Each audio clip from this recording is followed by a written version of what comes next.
لو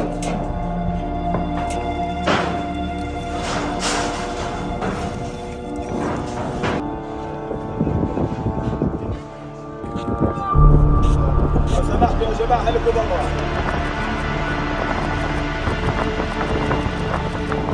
لو احنا قاعدين في امان الله على باب الدار، فجاه الا سمعنا صوت صاروخ. جينا هين نجري لقينا الشارع طيقه مش شايفين ولا حاجه. المهم كيف ما تعرف دخلنا في الدار ما لقيناش في احد. طلعنا فوق الحيطه لقينا مره بنت وشاب مقطعين تقطيع. طلع ثلاثة مفتحين صغار اطفال. هي زبوة وين ضمير هي انسانية وين العالم؟ الوكيل على اللي كان السبب، حرقوا الناس حرق، اسم البلاد طلع من الوكيل، ايش اقول كمان مش قادر اقول شيء. فجأة نزل علينا صاروخ مربع كامل حزام ناري نزل علينا، الناس كلها انحرقت، روحوا شوفوا شو صار في الناس.